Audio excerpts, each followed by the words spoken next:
Sigamos entonces con la serie del matrimonio, un pacto ante Dios. Esta es la sexta predicación de esta serie respecto al matrimonio y a la familia.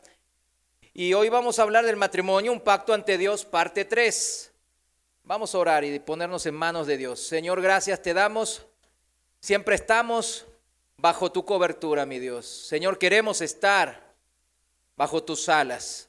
Sabemos que si edificamos en tus leyes, Señor, que edificamos bajo el fundamento y los cimientos de tu palabra, nuestra casa y nuestra familia, nuestros matrimonios permanecerán firmes a pesar de cualquier problema y circunstancia difícil, Padre.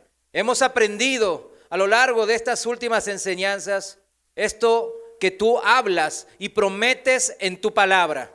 Señor, confiamos en esas palabras, mi Dios, y nos vamos a aferrar, Padre. Señor, abre otra vez y una vez más nuestros oídos espirituales y prepáranos, Señor, para escuchar tu palabra en el nombre de Jesús. Amén. Bueno, ¿quién creó al ser humano? Dios. ¿Quién creó el matrimonio? Dios. Sabemos y se entiende entonces que el creador de algo es el que mayor y mejor conocimiento tiene de ese algo que creó. Es importante. Si yo creé un robot, si yo lo creé, vamos, no que lo compré, sino lo creé, ese robot yo voy a saber bien cuántas tuercas tiene, cuántos materiales necesita, qué sistema necesita, qué luces o qué programación necesita para funcionar y hacer sus funciones básicas. Yo soy su creador y por eso yo lo conozco a ese robot. No quiero decir que somos robots, ¿no? Pero el Señor nos ha creado y es el Señor justamente el que nos conoce mejor que nadie. Quizás alguien aquí pueda decir, algún padre, y a padre me refiero a un padre, un varón o a una madre también, podría decir, pues yo creé a mi hijo y no lo entiendo, ¿no? Nunca comprendo por qué se porta así mi hijo, ni sé qué hace, por qué se hace esos berrinches, No lo entiendo a mi hijo. Pero yo le voy a decir que la Biblia siempre nos pone en el lugar adecuado. Porque usted y yo no creamos a nuestros hijos. ¿Estamos de acuerdo? Así dice la Biblia. Sino que nosotros tuvimos de un proceso biológico cuyas leyes y procedimientos fueron creadas ¿por quién? Por Dios. David lo expresa esto que acabamos de mencionar de una manera hermosa. Siempre nuestro David poeta, inspirado por el aliento de Dios, y dice en el Salmo 139, versículo 13, en la traducción viviente lo voy a leer, 139, 13 dice, tú creaste, refiriéndose a Dios, tú creaste las delicadas partes internas de mi cuerpo y me entretejiste en el vientre de mi madre. En Jeremías capítulo 1, versículo 5, Jeremías 1:5, palabra de Dios para todos, dice, antes de que yo, dice el Señor, ¿no? Antes de que yo te formara en el vientre de tu madre, ya te conocía. ¿Quién formó, quién creó al profeta Jeremías en este caso en el vientre de su madre? Dios. Y no solo al profeta, sino a todos los seres humanos nos formó Dios. ¿Por qué? Por medio de las leyes naturales de las ciencias biológicas que Dios creó en Génesis capítulo 1. Por eso mucha gente hay gente que piensa, no, a mí Dios no me creó. Adán y Eva ahí lo creó, pero quién sabe, dice. Pero a mí no me creó porque yo salí del vientre de mi madre. Pero ¿quién formó las leyes biológicas, de la biología, de cómo el espermatozoide fecunda el óvulo, se va por aquí, todo ese procedimiento específico? ¿Quién desarrolló y lo creó y lo puso? Es el Señor. Por eso somos obra de sus manos, de sus leyes. Vamos a ver después un poco más, ahondar un poco más en esto. Ese bebé que recién leímos en Jeremías, el profeta, ya Dios dice la palabra que lo conocía antes de comenzar siquiera a ser entretejido sus células en el vientre de su madre. Mi amado hermano, hermana en Cristo, fíjese, usted sabe que el Dios Todopoderoso el único creador del cielo y de la tierra, el creador de todo el universo. Usted sabe que Él le conocía antes siquiera de haber sido formado por esas mismas leyes de la biología que Él creó al principio de la creación. Usted sabe que era conocido por Él. Hay que empezar a decantar esto en nuestro corazón. Quizás a usted ni su vecino le conozca, ni su compañero de trabajo le dé importancia, pero Dios sí lo conoce.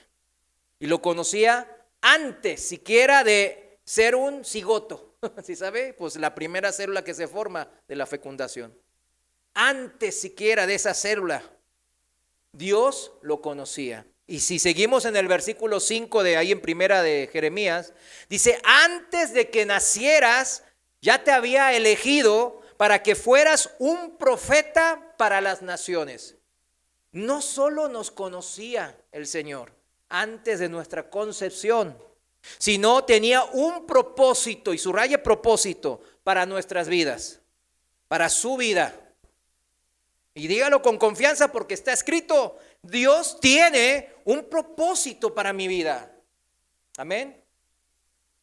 Muchos jóvenes en estos días pierden la brújula, pierden siquiera las ganas de vivir. Yo lo entiendo porque a mí me ha pasado, ¿no? Pero ahora los jóvenes que ni siquiera pudieron experimentar algo de la vida bien y ya pierden toda esperanza de vida y quieren quitarse la vida. Usted como cristiano jóvenes, ustedes tienen también un deber. Ustedes acaban de ver y reforzar en su mente y en su corazón de que ustedes tienen un propósito en esta vida, creado ¿por quién? Por Dios. Entonces cualquier joven que ustedes conozcan, que anden deprimidos, que anden con pensamientos de suicidio, etcétera, ustedes tienen que plantearles esto a ellos también. Tienen el deber de hablar la palabra de Dios. Todo ser humano tiene un propósito en esta vida, todo ser humano. Entonces, mis hermanos, se entienden que el creador de algo es el que mayor y mejor conocimiento tiene de ese algo que creó. Quedamos claros en eso, ¿no? Y Dios creó todas las cosas visibles e invisibles, dice la palabra, y también pudimos aprender en estas últimas 6 enseñanzas que Él creó la primera institución, que es el matrimonio. En el matrimonio, Él fundó todas las bases de la bendición del hombre. ¿En dónde lo fundó? En el matrimonio. Claro, hay bendiciones individuales, pero hay unas bendiciones tremendas. Y la primera bendición salió justamente del matrimonio. ¿Usted cree que Dios va a crear algo para después maldecirlo o para que le vaya mal? Él lo creó para que nos vaya bien, porque 2 son mejor que 1, dice.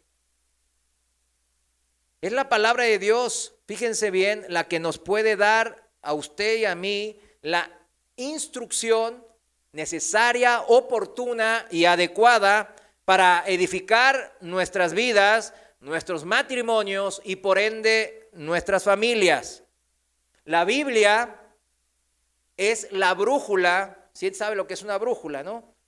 La brújula que mantiene en el camino correcto nuestras vidas, nuestros matrimonios y nuestras familias, en paz y en unidad. Bajo la protección de estas leyes de Dios, estas leyes, fíjense, ahorita vamos a especificar un poco, no son las naturales que comúnmente denominamos científicas. Recién hablamos de una ley biológica al principio.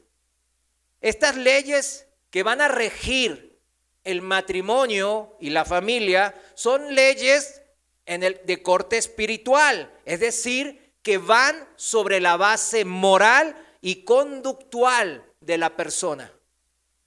Son mandatos e instrucciones de Dios que repercuten, tienen consecuencia, ¿en dónde? en nuestro corazón, en nuestra conducta y en nuestra forma de actuar cotidianos. Cristianos, esto es una verdad de Dios imposible de esquivar. Debemos de pasar sobre esto. Entonces, hay muchos, lo digo porque hay muchos cristianos que se dicen seguidores de Cristo, que dicen que confían en las verdades escritas en la Biblia, pero ante el menor problema en sus vidas y en las familias, el problema, como recién decía la hermana Lola, pues el primer problema es el matrimonial, en la pareja. El diablo siempre ataca ahí primeramente, quiere destruir esa unión matrimonial que Dios propuso. Pero entonces ante el menor problema matrimonial, muchos cristianos, no estoy hablando de la gente que no conoce a Dios, estoy hablando de los que dicen conocer la palabra. En vez de ir, fíjense, al primer problema, en vez de ir en donde Él supuestamente depositó la confianza, que en Cristo, ¿verdad? Prefiere ir con sus amigos, con sus confidentes, hasta con un psicólogo.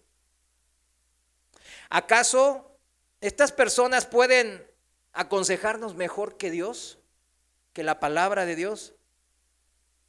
Alguno quizás ahora mismo esté pensando, no, pues yo voy a la palabra de Dios, pero no le hallo. Y lo digo porque yo así también, no le hallaba. Por eso dicen estas personas que por eso como no le hallo, prefiero ir con mi amigo, al vecino, al que tengo allá a la mano, al psicólogo, etcétera. Si su amigo o amiga o confidente, bueno, fuese un cristiano maduro, alguien que Dios ha probado a lo largo del tiempo y se ha mantenido en el servicio a Dios, bueno, claro, está bien. De hecho, de eso se trata la iglesia local. Pero debemos de ir primeramente a la presencia de Dios ante cualquier problema. La Biblia dice que debemos de buscar siempre primeramente el consejo de Dios, siempre. Y muchas veces Dios, claro, nos aconseja por medio de sus siervos, los líderes en la iglesia, llámenle así, los ancianos en la iglesia, los que llamamos ahora pastores. Fíjense, en Hebreos 13:17 en la Reina Valera dice: obedezcan a sus pastores y respétenlos. Ellos cuidan de ustedes porque saben que tienen que rendir cuentas a Dios. Así ellos cuidarán de ustedes con alegría y sin quejarse. De lo contrario, no será provechoso para ustedes. Deben acercarse para ser cuidados. Sencillo, ¿no? Si no se acercan, pues como acabamos de leer, no será provechoso para ustedes. Eso significa la Biblia. La palabra de Dios siempre nos confronta de esta manera directa, porque no quiere dejar dudas a malas interpretaciones. Aún así la interpretan mal. Pero bien claro dice, no se acercan, no respetan las reglas de Dios, las leyes de Dios, pues no será provechoso para ustedes.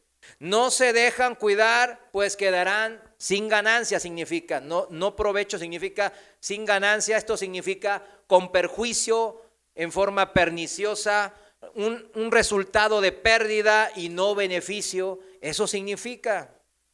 Yo creo que así pues nadie quiere eso. Por eso es importante, por ejemplo aquí yo varias veces yo trato de acercarme. En algunos me han abierto la puerta, en otros no tanto, pero de todo corazón lo digo, no es que quiera hacer metiche, sino que quiero acercarme porque esa es parte del llamamiento que yo tengo, en este caso. Yo lo sé, porque si no dice bien la palabra que la sangre de ustedes estará aquí también, en mis manos, y Dios me va a reclamar. Entonces, es importante cada uno en su posición estar sensibles a la palabra de Dios y entrar en ese orden para que sea de provecho a nuestras vidas, de utilidad.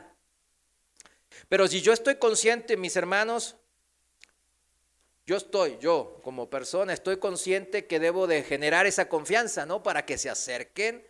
Yo sé que debo de dedicarme a la disciplina del servicio, a la preparación para instruirlos en la justicia de Dios, como ahora estamos haciendo, brindándoles que la palabra profética más segura, la que el apóstol Pedro dice que nos alumbra como una antorcha en medio de la oscuridad. En medio de la oscuridad muchas veces, y en el matrimonio que el diablo ataque y ataque, nosotros tenemos que encontrar la luz en la palabra de Dios. Y muchas veces, como dijimos, utiliza a sus siervos para ayudar a guiar como una antorcha en medio de la oscuridad.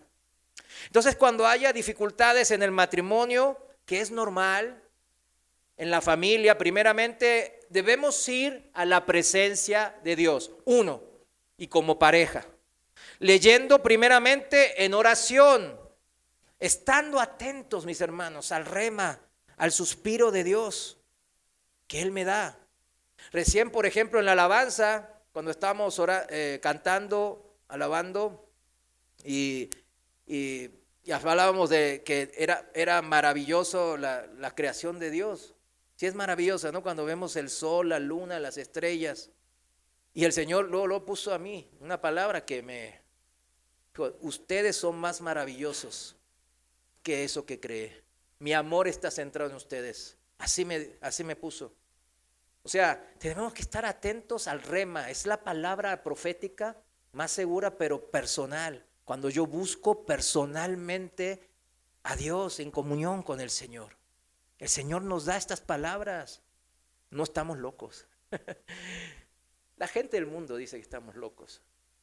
Pero mientras más comunión y cercanía e intimidad haya con el Señor nos muestra estas palabras constantemente, mis hermanos. Tenemos que estar por eso atentos, nuestros oídos espirituales como oramos. Por eso dijo el Señor Jesús: velad. ¿Qué significa velad? Estén atentos y orad.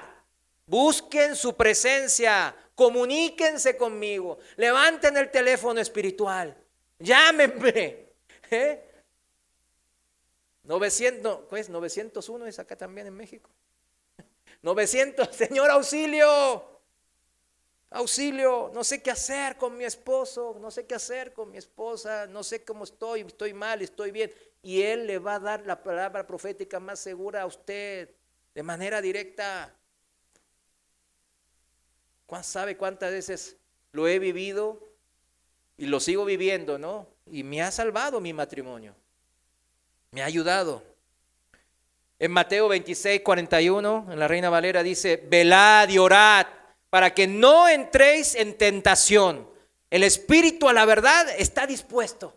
Siempre nuestro ser espiritual y ser interior quiere de Dios, pero la carne es débil. ¿Quién lo dijo esto? El Señor Jesús. Después el apóstol Pablo en Romanos 7 lo volvió a repetir.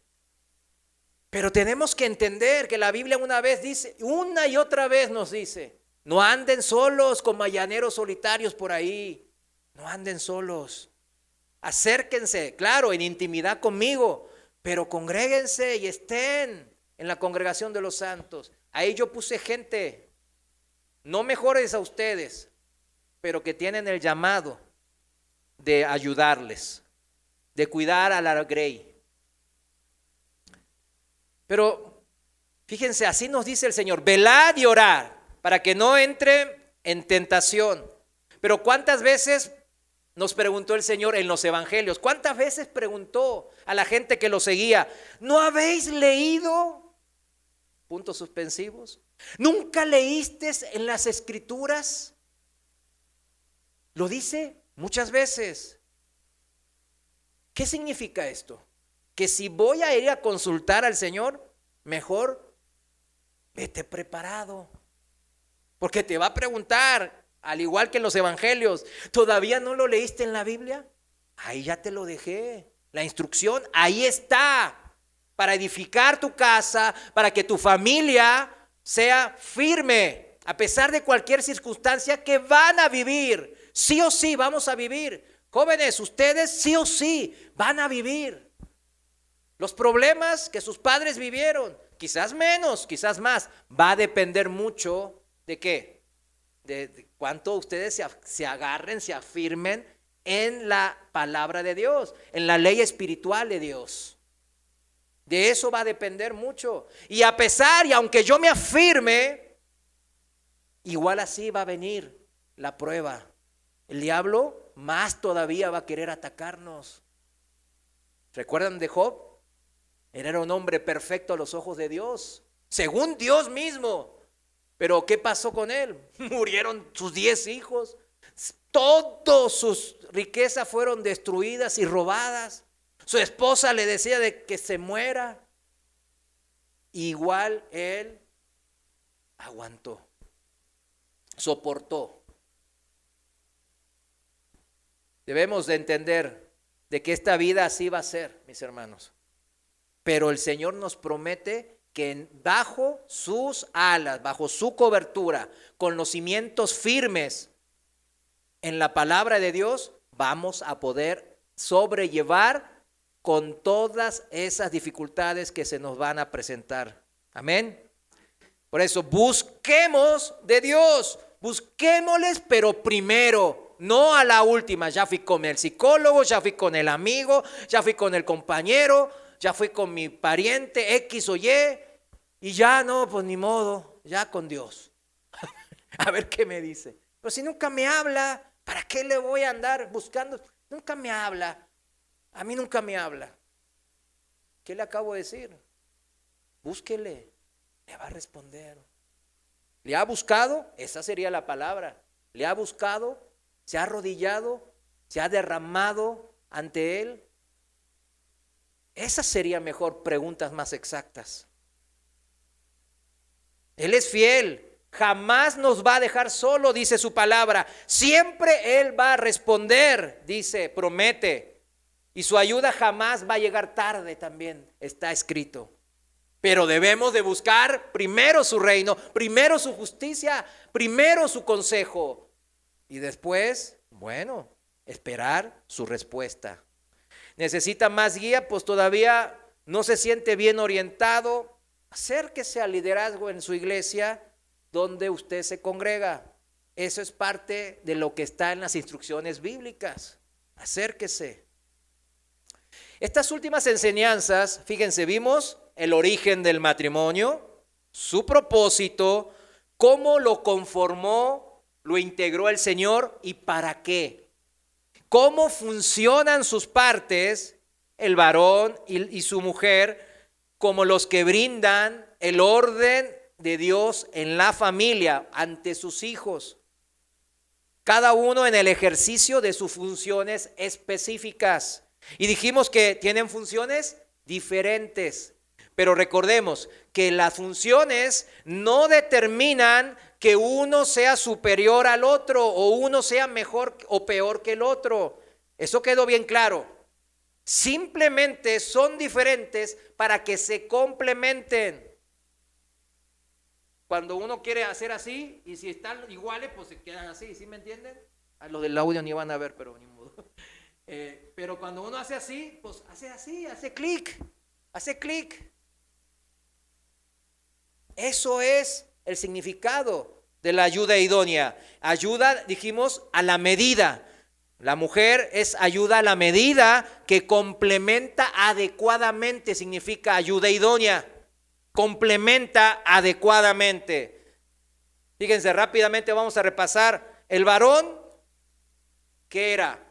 Como buen proveedor, dice. No solo en las cosas materiales necesarias, claro, para el sustento de la familia, sino también como proveedor del sustento espiritual. Como en el Antiguo Testamento sería como sacerdote ante el Señor, como mediador de su familia. Por eso es tan necesario que Cristo sea primero la cabeza de ¿quién? Del varón, del hombre. Primeramente, eso es el primer indicio de bendición de esa familia. Siempre. Para que luego el esposo entonces ya pueda ejercer como el ser cabeza de su mujer, como Cristo. Siempre va relacionado. ¿Y cómo hizo Cristo con la iglesia? La amó entregándose a sí mismo. O sea, no fue amor de palabra, fue amor voluntario de hechos, de acción. En Efesios 5:28, vayamos a Efesios rápidamente, Efesios 5:28, Reina Valera. Fíjense cómo dice. Así también, 28, así también los esposos deben amar a sus esposas como a su propio cuerpo. El que ama a su esposa se ama a sí mismo. Nadie ha odiado jamás a su propio cuerpo, sino que lo sustenta y lo cuida como hace Cristo con la iglesia. ¿Vieron cómo todo el tiempo el Señor, por medio del apóstol Pablo, está relacionando mi relación del varón con Cristo, la relación de la familia? Está íntimamente relacionada. Cuando se rompe algo de la cadena, empieza la disfunción en la familia. Cristo amó a su cuerpo. ¿Quién es su cuerpo? A ver, la iglesia. ¿Hasta cómo la armó? Hasta la muerte, demostrándonos su amor verdadero. Maridos, amen a su esposa como su propio cuerpo. Ese es el mandato entonces. Porque desde el principio ese fue el mensaje que nos dio el Señor cuando creó a la mujer de la costilla del hombre. No es casual, de su propio cuerpo sacó a la mujer para que después nos digan, amen a su mujer como yo la saqué. ¿De dónde la saqué? Dice el Señor. Le saqué de su propio cuerpo, de su costilla. O sea, ustedes prácticamente están recuperando esa costilla, mis hermanos. Busquen los jóvenes que no se han casado a su costilla. Están ahí algunos. Y las mujeres, pues busquen un hombre que tenga como cabeza ¿a quién? A Cristo. Van a batallar si no. Sí. Van a batallar. Van a batallar. ¿Por qué van a batallar? Porque cuando no está Cristo en la cabeza del hombre, están otros pensamientos que después vamos a ver. Ahorita vamos a ver. Mis hermanos, ¿pudo haber creado Dios a la mujer de una planta o de una flor? Pues claro, de una flor sería bello, ¿no? Ay, que mi esposa es como la rosa, dicen algunos. Bueno, ahí está. Por ahí hubiese sido hasta poético que el Señor haya hecho eso. O del agua del río, dice, ay, es como manantial fresco, podría decir un marido bien enamoradizo. O de la roca, bueno, de la roca no, de una piedra preciosa mejor, de una piedra preciosa. Cuando ya me miraban algunas hermanitas, ¿cómo de la roca? No, de una piedra preciosa, ahí está, de un diamante, de un rubí, de una esmeralda.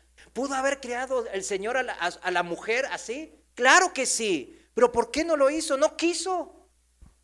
Dios quiso que entendamos esta relación, porque para Él es muy importante el matrimonio. Como Cristo ama a su cuerpo, a la iglesia, por eso la sustenta y la cuida.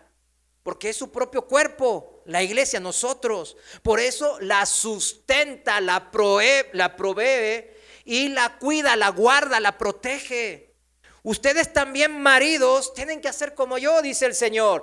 Amen a sus esposas como yo la amo a mi iglesia, como a mi propio cuerpo, sustentándola y cuidándola. Y por eso la creó de su propio cuerpo. Para que entendamos esta relación, nos caiga el 20 aquí bien. Entendamos esto, mis hermanos varones. Y ahora la mujer, espérenme, también se van a ir con el resumen. La mujer respete a su marido. Ahí está mismo en Efesios 1, ahí en el 33. La mujer respete a su marido. Es bien sencillo, porque yo sé que las mujeres no quieren andar con mucho cuento. Ahí está, dímelo directo y a ver cómo está. Respeta a tu marido. Y no dice, aunque aquí en Efesios se refiere a quiénes, a los cristianos en Éfeso, ¿verdad?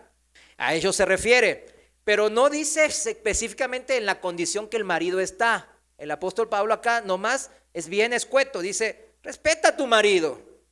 Pero si es incrédulo, si apostató ya, o anda en un periodo de prueba y anda ahí como que desbalagado, no habla nada de esas circunstancias. ¿Vieron? Y no es casualidad. Pero miren, el apóstol Pedro complementa esta instrucción del apóstol Pablo en su primer libro, en Primera de Pedro, capítulo 3, versículo 1. Reina Valera dice así, Primera de Pedro 3:1. el apóstol Pedro nos complementa diciendo, así también ustedes, esposas, mujeres, respeten a sus esposos. Y aquí dice la instrucción más específica, a fin de que los que no creen a la palabra, a Dios, pueden ser ganados más por la conducta, subrayo conducta, de ustedes que por sus palabras. ¿Cómo los van a convencer a sus maridos que están incrédulos o que andan ahí como que en un pie en el mundo y un pie en la iglesia? ¿Cómo los van a convencer? Por medio de su conducta, no por las palabras. Recordemos que las leyes espirituales, o sea, las leyes morales y de conducta aplican para los dos. Aquí lo acabamos de ver. El marido que demostrando el amor hasta la muerte, como a su propio cuerpo. Pero la mujer también, respétalo. ¿Pero qué significa respetar? Ah, bueno, sí, ya, te respeto. Ah, sí, el muy macho se cree y se va. No, eso no es respetar. No, pero mira que no le contesté, ¿eh? Pero le hace caras, lo mira así, lo mira con desdén. Entonces, pues, ¿sí me entiende? Con su conducta. Dele el lugar con su conducta. Por eso, para los dos se fijan que es lo mismo. El Señor se dirige a nuestra moral, a nuestra integridad, a nuestra capacidad de responderle por medio de nuestras acciones.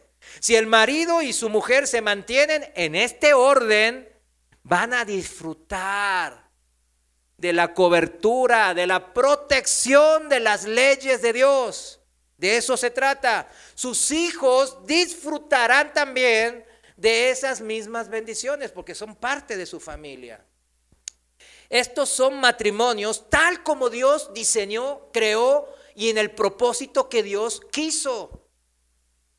Matrimonios que entendieron que son la base de toda la bendición celestial y fundamento para que criemos hijos de Dios, que a su vez van a formar hombres y mujeres también temerosos del Señor. O sea, es una cadena. Por eso cuando usted lee en el Antiguo Testamento sale mucho, ay, que hasta la cuarta generación, y usted dice, ay, ¿a poco el nieto tiene que sufrir las consecuencias de lo que hizo el abuelo? No, es que hay que leer la Biblia en su contexto. La Biblia bien claro dice que jamás el padre o el hijo va a morir o va a ser castigado por el pecado del otro. Pero cuando habla de maldiciones generacionales, se refiere bien claro a que qué clase de conducta influenciamos a nuestros hijos. Así como la mujer puede influenciar con su conducta, integridad y sujeción a su marido incrédulo, y que son, los maridos incrédulos son los peores. Yo conozco eso porque yo lo he vivido, o sea, lo que creemos que somos cristianos y no lo somos, o los que directamente dicen ateos y no, a mí no me interesa la cosa de Dios, son difíciles, no es fácil, claro que no es fácil, pero por medio de la conducta, de mantenernos en el orden de Dios, en las disposiciones e instrucciones de Dios, vamos a conquistar y ganarnos, como se dice, ganarnos entre comillas, ¿a quién? A nuestros maridos y también a los hijos. Y los hijos van a aprender y los hijos van a criar otros hijos temerosos de Dios. Viene la bendición generacional o la maldición. Pero todo tiene un origen y está en nosotros, padres.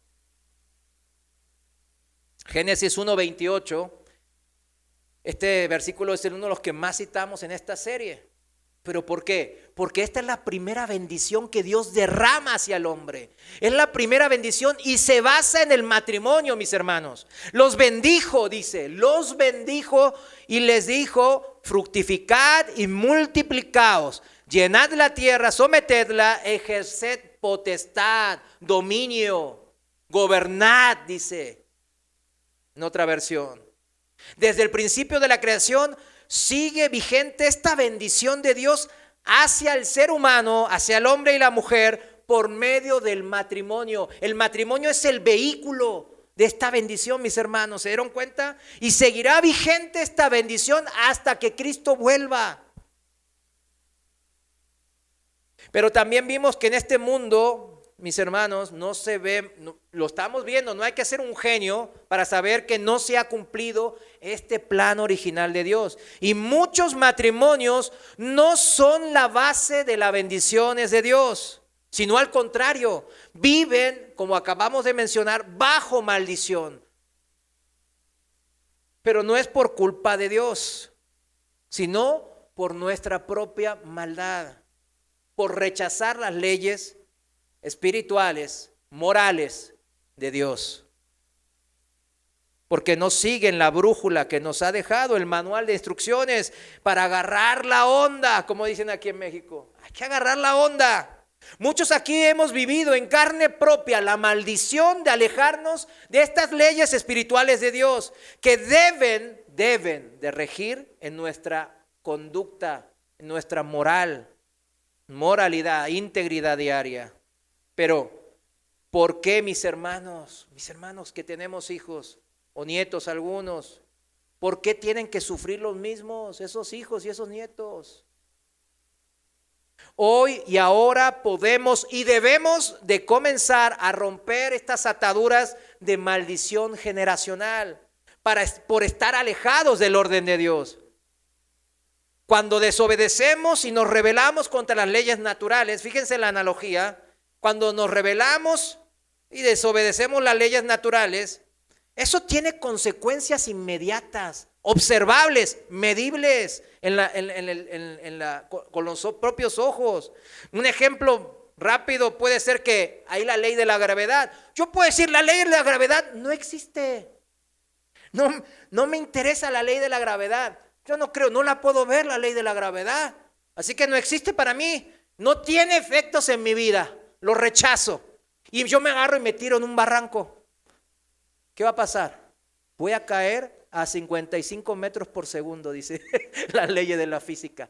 Y bueno, los pesaditos, bueno, no tiene nada que ver los pesados. Depende cómo caiga. Si me caigo así de punta o si me caigo como los paracaidistas así. Si me caigo como los paracaidistas, voy a caer seguramente a un promedio de velocidad de 55 metros por segundo, dice las leyes de la física. O sea, unos 200 kilómetros por hora. Voy a caer por ese barranco, aunque yo no crea. Por ahí esté cayendo y decir, no creo que esté cayendo. Y no me voy a estar cayendo. Me voy a dar con el piso y me va a ir muy mal. Voy a morir, claro. O sea, voy a sufrir inmediatamente las consecuencias y la gente que estaba ahí al lado mío va a ver las consecuencias. No, sí existe la ley de la gravedad. Ni modo. No, pues ya él no va ni saber. Pero el problema para los hombres de las leyes espirituales de Dios es que sus consecuencias no son inmediatas. Ese es el problema. Hay un desfasaje de tiempo. Son observables y medibles a lo largo de un periodo mayor o a veces muchísimo mayor. Por eso las leyes espirituales como que se nos hace más difícil de entender y de creer. Y sus consecuencias de las leyes espirituales también se ven reflejados en un periodo de tiempo muy largo, un periodo X, quizás a veces muy largo de tiempo. Mis hermanos, un matrimonio no se separa porque hubo un par de pleitos, sino que las contiendas, las peleas y la violencia fueron continuos y en aumento a lo largo de un periodo de tiempo. Pues ya depende de la mujer, bueno, yo digo mujer porque generalmente la mujer es la que recibe la violencia, ¿no? Que va recibiendo y ya algunas mujeres aguantadoras se van aguantando y otras aguantan menos. Entonces se corta eso. No, hasta aquí. Pero esa contienda, esa pelea va a ir mermando el matrimonio a lo largo de un tiempo. O sea, las consecuencias se van a ver en un periodo de tiempo que no es como la caída, que me caí del barranco. No, sí, la ley de la física existe. No son consecuencias las leyes de Dios espirituales medibles como las leyes naturales de las ciencias científicas. Son consecuencias no medibles objetivamente muchas veces. Se necesita el discernimiento ¿de quién? Del dador de las leyes espirituales, de Dios. Dios sí puede discernir objetivamente. Le atina al punto, al clavo, así. ¡Ta! Dios sí puede saber exactamente todos nuestros problemas, todas nuestras circunstancias y situaciones, porque Él nos creó y Él creó el matrimonio base de la familia. Él lee el corazón del hombre como si fuese un libro abierto, dice la palabra. Él no le cuesta leer qué hay dentro de nosotros, qué estamos pensando ahora. Él lo sabe. Por eso nosotros dependemos de la revelación de Dios, tanto escrita como yo les dije antes de Rema, de estar buscándolo en la intimidad, en oración. Cuando una pareja se haya divorciado, mis hermanos, por eso nosotros como seres humanos no dice la verdad de los detalles del fracaso. Nosotros no sabemos bien. No se puede saber con la foto, o sea, la foto que se refiere al divorcio, ¿no? A la separación en sí. No podemos sacar una conclusión exacta, objetiva, de por qué pasó eso, de quién es la culpa o qué, cuáles son las circunstancias de esa separación. Quizás la mujer o el hombre estuvieron sufriendo el maltrato de la contraparte de su pareja durante mucho tiempo y ya se acabó aquí, hasta aquí llegó. Pero cuando lo ponemos contra la luz de la palabra de Dios, ¿vieron cuando ponemos una hoja así contra la luz ahora como se ve acá en el proyector? Se refleja y se ve qué hay dentro. Podemos sacar conclusiones, repito, no son conclusiones inmediatamente observables y medibles como las leyes naturales, como acabamos de ver en el ejemplo. Y la consecuencia primordial, fíjense, esto es lo importante de todo esto. La consecuencia primordial de las leyes espirituales de Dios no se ve hasta después de la muerte. Ese es el tema. Decía un meme cristiano que anda rondando ahí en las redes sociales, decía así, me cautivó.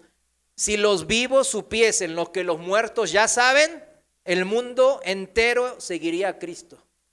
Así dice. Yo no sé cuál es su experiencia personal con el Señor, pero yo tengo unas experiencias tremendas personales con el Señor. Yo sé que existe, me ha hablado de manera directa, se ha manifestado, he visto milagros, he pasado cosas, ¿no? Y he escuchado de muchos hermanos que también han vivido, algunos aquí están presentes. Pero es necesario que sea personal, que ustedes vivan esa vida. Están alejados de Cristo toda la semana y después no les pasan algo malo. ¿A quién creen que van a ir ustedes? No van a ir con Dios. Chéquenlo en su experiencia diaria. Chéquenlo a dónde van cuando tienen un problema en el trabajo, económico, con su pareja, en la familia, de accidente, una tragedia, una enfermedad, lo que sea. ¿A quién va? Chéquenlo. Y al primero que vaya, a ese es el que tiene más confianza. Mídalo, es una manera de medir, pero lo puede hacer usted cada uno. Yo no lo puedo hacer por usted ni usted por mí. Cada uno sabe lo que hay en su corazón. Esta historia que decía que si los vivos supiesen que lo que los muertos ya saben, el mundo entero sería cristiano. Me recordaba la historia del rico y Lázaro. ¿Recuerdan el rico y Lázaro? Que en Lucas 16 me recordaba mucho esa historia. Cuando el rico ahí sí sabía que estaba en tormento. Sí, pero mis hermanos, podemos decir con un alto grado de certeza, viendo la integridad, la moral, la conducta en la familia, en el trabajo, en la congregación, que esa persona está siguiendo o no las leyes a lo largo de un tiempo. Que sigue la guía del Espíritu Santo, como dice en Romanos 8:14. Esto significa que sigue las leyes espirituales que van sobre nuestra moral y nuestra conducta. Miren, si la ciencia dice que si me tiro por el barranco voy a caer directo a una muerte segura y es fácilmente comprobable, es lo mismo cuando la palabra de Dios nos dice en Malaquías 3:5, en Primera de Corintios 6:9, en Hebreos 13:14. Que si vives en adulterio y fornicación y no te arrepientes, si sigues esa clase de vida que Dios aborrece, que Dios detesta, entonces vas a ¿qué? A una muerte segura, pero eternal, espiritual. Eso es ley. ¿Se fijan la diferencia? A uno se nos hace fácil. Ay, todavía falta mucho. ¿Quién sabe si falta mucho? Ay, yo no sé. Yo creo que ya estoy seguro en Cristo, así que no sé. Pero sigo en adulterio. Cuidado. Adulterio incluye ver pornografía, mis hermanos, ¿eh? Cuidado, ¿eh? A un clic en el celular. Lo digo porque yo sé cómo está eso. A un clic. En los chats del mundo yo sé lo que mandan. Cada momento, cada vez, mandando cosas pornográficas. Aléjense, huyan de eso, dice la palabra de Dios. Huyan de eso. Porque la ley de Dios es bien clara. En Hebreos, miren, de los 3 pasajes que les cité, les voy a leer Hebreos 13:4. Y dice así, Hebreos 13:4 en la Reina Valera dice, todos ustedes deben honrar su matrimonio. Esto es ley espiritual. ¿Cómo se honra? Por medio de nuestra integridad, de nuestra moral y de nuestra conducta. Y ser fieles a sus cónyuges. Ahí está la consecuencia. ¿Cuál es la consecuencia? Ser fieles a nuestros cónyuges. ¿Cuántos quieren que sus esposos o sus esposas sean fieles a usted? Amén, ¿no? O que sus futuros esposos o esposas sean fieles. ¿Cuántos quieren? Aquí está la ley. Hebreos 13:14. Honren su matrimonio siendo fieles a sus esposos y a sus esposas. Pero miren, siempre el Señor no deja nada libre, pero a los inmorales sexuales y a los adúlteros, ¿quién los va a juzgar? Los juzgará Dios. Juzgar aquí, en el original, significa va a resolver el pleito, significa condenar y hacer justicia. Significa aplicar la ley moral de Dios. Cuando la ley moral espiritual de Dios le caiga con todo el peso de la ley, no hay manera de salvarse. Por eso la muerte, después de la muerte, los que ya saben, hubiesen dicho, ¡guay! Hubiese hecho caso a la ley de Dios, a la palabra de Dios. Pero ya el hubiera no existe. ¿Se acuerdan el rico? ¿Cómo le dijo? Ay, no, manda a Lázaro para que le hable a mis hermanos que están bien mal. A los profetas y a la ley tienen para que le escuchen a ellos. Si no escuchan a ellos, ni aunque un muerto se levante de los muertos, perdón por la redundancia, van a creer. ¿Cuándo vamos a creer? La conclusión es que debo de sujetarme en todo a las leyes de Dios. Ahí están escritas en la palabra. Y sus promesas se van a cumplir en mi vida, en mi matrimonio y en mi familia. Dios debe estar involucrado en todos los aspectos de mi matrimonio. ¿En cuál aspecto? En todos. Él quiere involucrarse en la Biblia.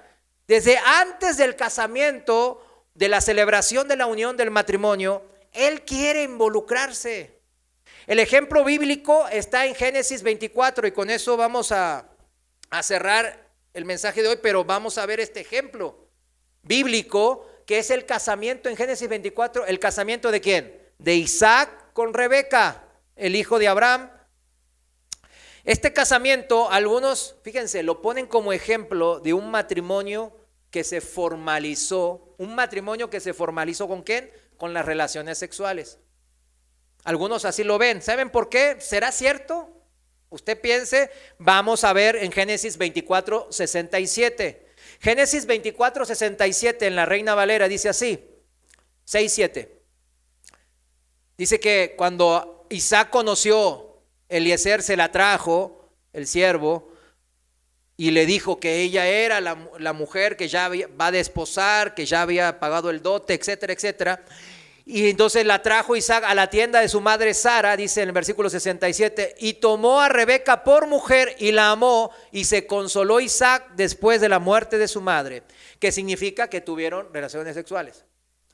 Pareciera que es cierto entonces, pero no, porque tenemos que ver el contexto. Al contrario, este casamiento de Isaac con Rebeca es un ejemplo bíblico de cómo recibir la bendición de Dios al permitir la injerencia en todo el proceso de la celebración del casamiento. ¿De quién? De Dios. Dios estuvo guiando todo el proceso. Pero siempre el diablo tergiversa todo, ¿no? No ven que ahí está el lujurioso Isaac, la agarró y dijo, ay, lleno de lascivia la agarró y la tomó y se la llevó. No, pues, que no leen la Biblia, no entienden y nomás hablan. Los detalles que conducen, fíjense bien, al matrimonio revelan que se siguió todo el proceso formal de la época en cuestión. Abraham, fíjense bien, Abraham, el padre de Isaac, dijo a su mayordomo Eliezer, el damaseno, le dio una lista de cosas que debía de hacer para encontrar esposa a Isaac. Le dio una lista según las costumbres de esa época. Esto yo creo que algunas de las hermanitas y hermanitos de aquí, que ya son un poco más mayores que nosotros, lo vivieron. Yo me acuerdo que mis abuelos sí lo vivieron, ese tema de que los padres se ponían de acuerdo para casar a sus hijos. Eso era algo común, hasta una o dos generaciones antes. Ahora ya sé que no. Entonces Abraham dio esas instrucciones a su siervo.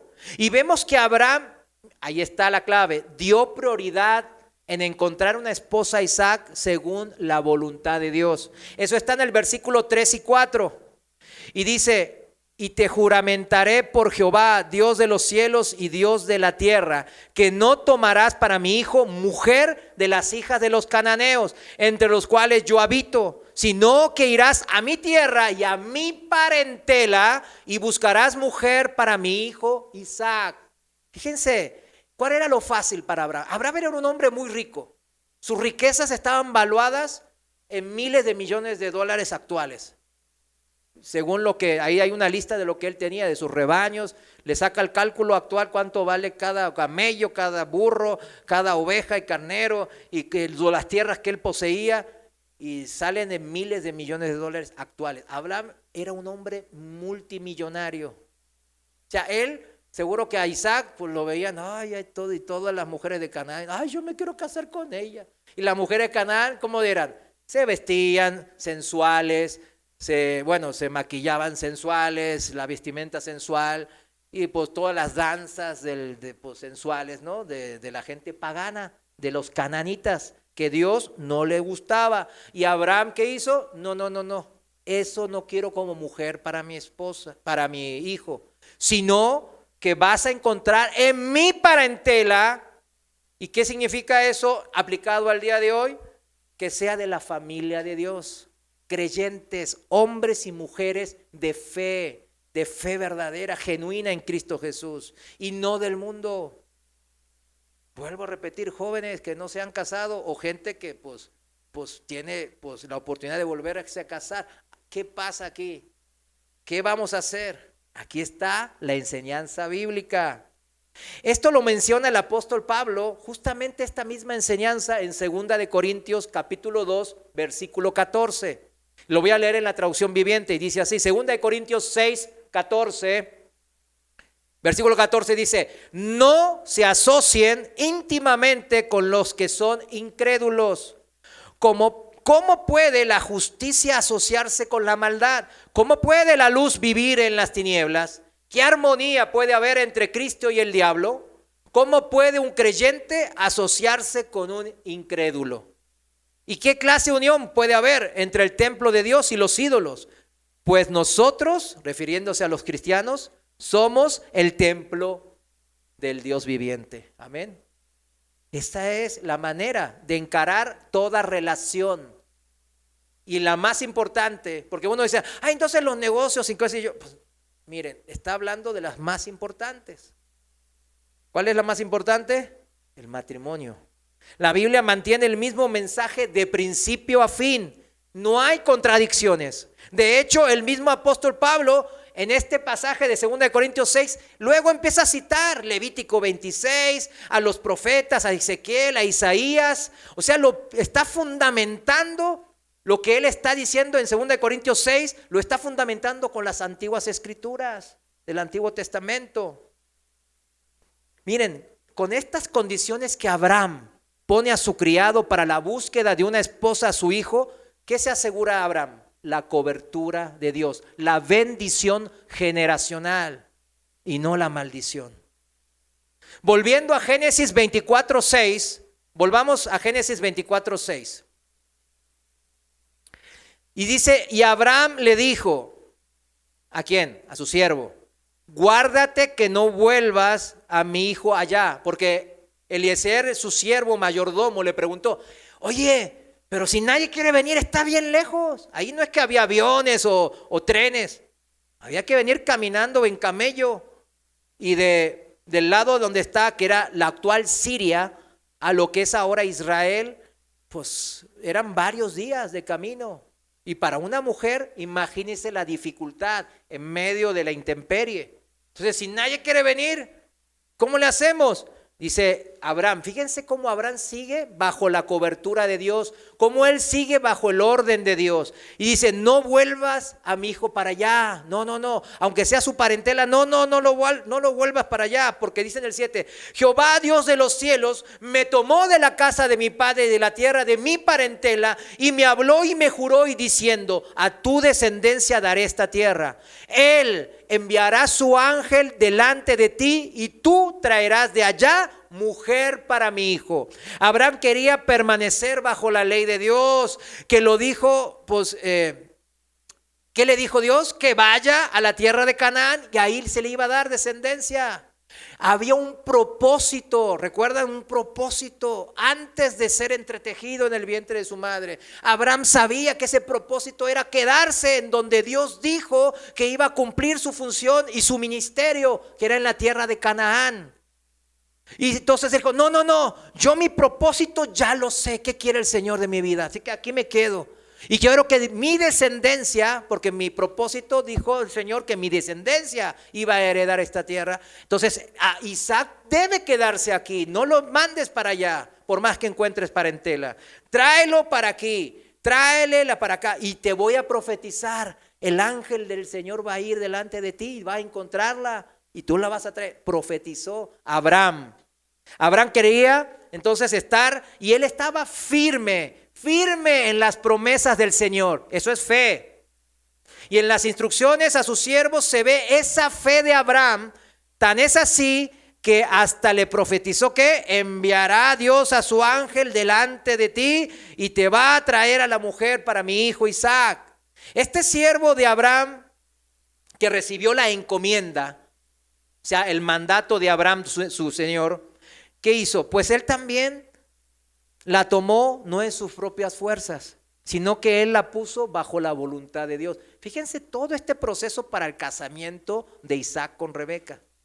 Todos y cada uno de las partes se ponía bajo la encomienda de Dios, bajo las leyes de Dios, bajo el propósito del Señor. Y en el versículo 12, ahí en Génesis 24, versículo 12, dice así el siervo: oh Jehová, Dios de mi señor Abraham, dame, te ruego, el tener hoy buen encuentro y haz misericordia con mi señor Abraham. ¿Se encuentran? Primero hay que ir ¿a dónde?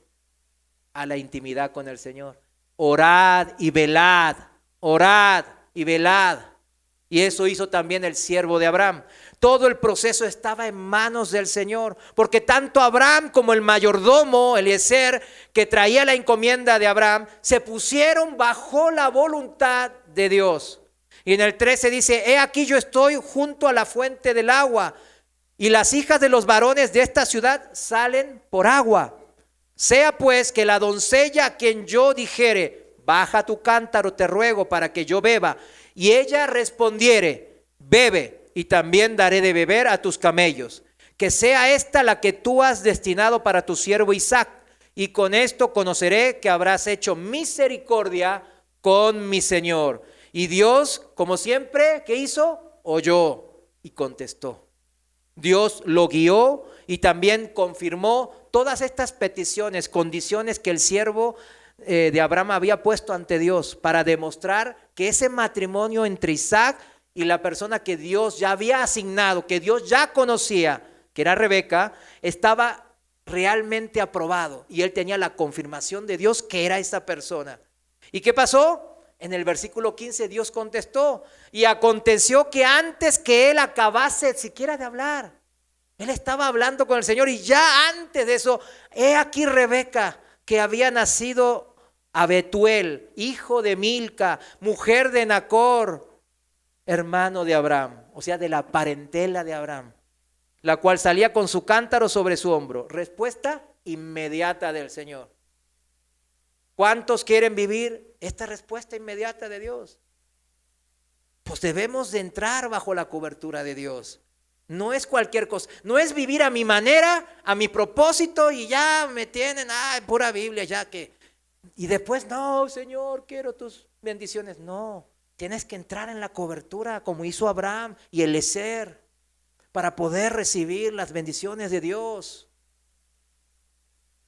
Si no, quieres robarte las bendiciones de Dios, porque no está dentro. Rebeca hizo todo lo que el criado de Abraham puso como condición y petición para confirmar que sí era la voluntad de Dios, que le reveló.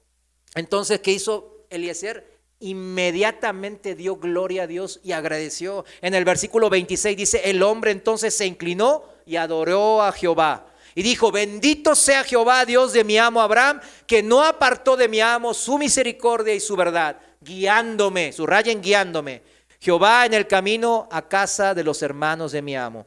Siempre dale las gracias a Dios. Siempre busca a Dios, y cuando Él te cumpla y responda a su clamor, dale gracias. Tan convencido estaba el siervo de la voluntad de Dios que inmediatamente, ¿qué hizo? Le relató todo eso a Rebeca, a Labán, a su hermano, todos los detalles que confirmaban la elección de Rebeca como que la futura esposa de Isaac. Eso está en los versículos 32 al 49. Se los voy a dejar como tarea para que lo lea en casa por falta de tiempo. Y fíjense cómo dice en el 49. Así que díganme, porque es importante que todo este procedimiento de las costumbres antiguas, que durante miles de años así fue, que dijimos que los padres del novio y de la novia, ¿qué se hacían? Se ponían ¿qué? De acuerdo, era voluntario. Claro, cada uno medía la conveniencia, pues así era siempre, ¿no?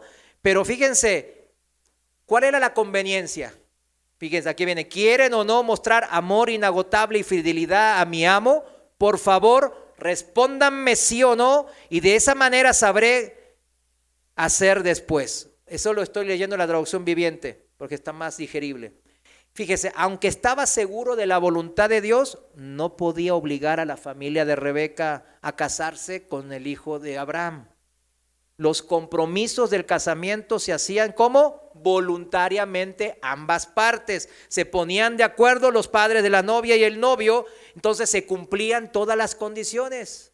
Y después, ¿qué pasó? Se dio el dote, el pago, el siervo dio el pago porque traía las joyas, los tesoros y toda la clase del dote que se pagaba por la novia, que es una tradición. Aquí en México también me dijeron que estaba, ¿no? Esa tradición hasta hace una generación, creo.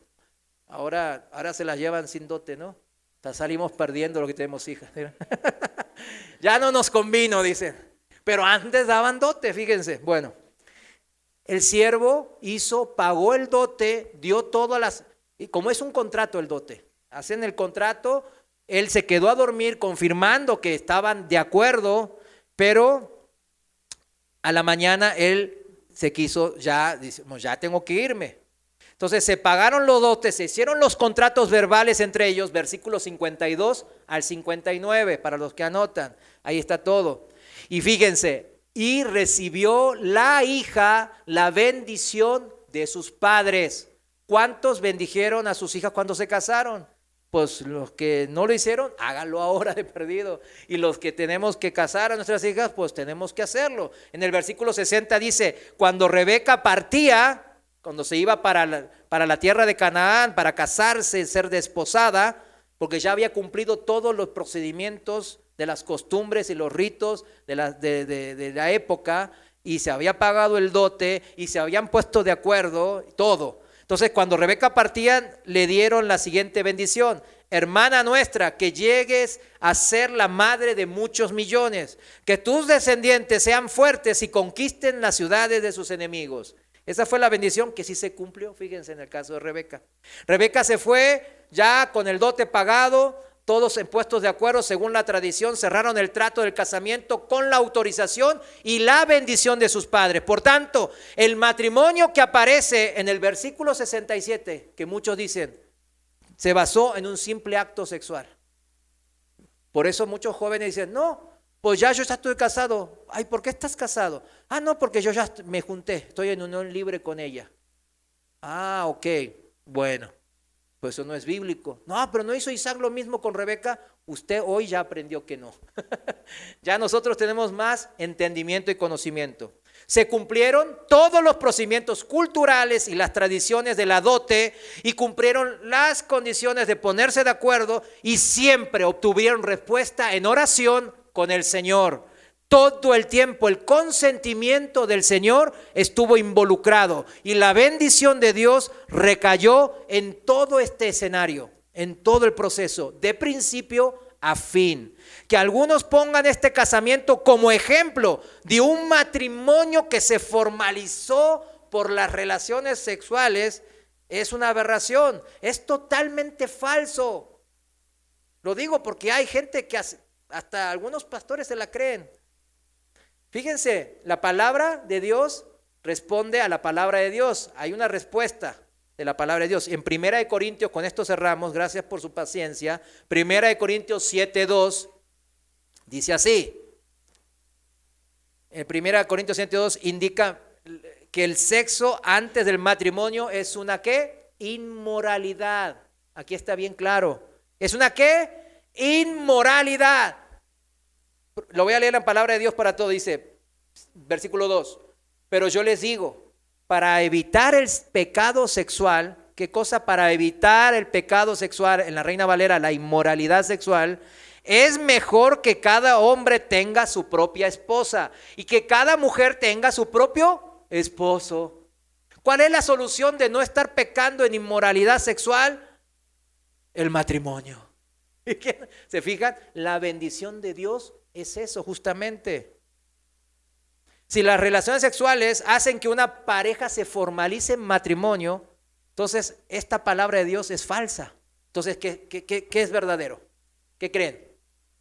1 Corintios 7:2 o lo que dice la gente. 1 Corintios 7:2. Así que mis hermanos jóvenes y jovenazas, pues guárdense, porque ahí está la bendición de Dios. Guárdense porque ahí está la bendición de Dios. No es por, ay no, así me creó Dios y así. Igual me voy a casar con ella. Si vamos a la palabra, eso es de maldición. No tiene que haber tiene que haber un proceso en el casamiento y una consumación del matrimonio formal, mis hermanos. Pero tiene que ser todo bajo la voluntad de Dios, bajo el orden que Él puso y dispuso al matrimonio, como acabamos de aprender en Génesis 24. Dios debe estar involucrado voluntariamente en todos nuestros matrimonios, en el antes del casamiento, durante la celebración y después en la vida en matrimonio en santidad, como leímos en Hebreos 13:4, en la fidelidad. ¿Cuántos tienen al Señor involucrado en su matrimonio? Esa es la pregunta, mis hermanos. ¿Cuántos tenemos a Dios involucrados en nuestros matrimonios, como Él quiere? Por su fruto se verá, dice, ¿no? Si el marido ama a su esposa como su propio cuerpo, al igual que Cristo Jesús amó a su iglesia. Si la mujer respeta a su esposo siendo la mujer virtuosa de carácter noble y piadosa, honrando el matrimonio, los dos con su mutua fidelidad, entonces Dios, la ley espiritual de Dios, está involucrada en ese matrimonio y en ese matrimonio va a haber bendición. Pero si el marido anda viendo sus peliculitas por internet en el chat, anda viendo eso y se ríe con sus amigotes del mundo, ay sí, mira, está bien buena esta, anda de esa manera, está adulterando, dice la palabra de Dios. No lo digo, no soy yo el exagerado, vaya, póngaselo y dígaselo al Señor. porque yo no soy nadie. Vaya y dígaselo al Señor, a ver si Él es exagerado. Yo le digo que no es exagerado. Terminamos, póngase de pie, lo voy a leer, Hebreos 13:4 en la traducción viviente. Dice la palabra de Dios: honren el matrimonio, amén. Y los casados manténganse fieles el uno al otro. Con toda seguridad Dios juzgará a los que cometan inmoralidades sexuales y a los que cometen adulterio. Vamos a orar. Señor, gracias te damos, mi Dios, porque hoy hemos aprendido que tú quieres estar involucrados en nuestras vidas, en nuestros matrimonios. Y sabemos que la bendición está, según tu palabra, en que tú estés invitado de honor, no cualquier invitado, en nuestras casas, en nuestras familias, en nuestros matrimonios. Para los que no están casados o los que van a casarse, desde antes de ese proceso. Los que están noviando, sabiendo que el noviazgo no es para probar, sino es un periodo para casamiento. Los que estamos casados, dice en fidelidad mutua. Esa es ley tuya, mi Dios. Ayúdanos a permanecer de esa manera, porque así tú quieres que estemos, el hombre y la mujer, fieles unos a otros, honrando el matrimonio que tú has creado y nos has regalado para nuestra bendición. Señor, así lo interpretamos. Gracias, Padre, porque tu palabra nos ha confrontado y también nos ha hecho libres. Señor, ayúdanos ahora a salir a este mundo, al día a día, y vivir esto que acabamos de aprender. En el nombre de Jesús. Gracias. Amén. Bueno, Dios les bendiga. Gracias.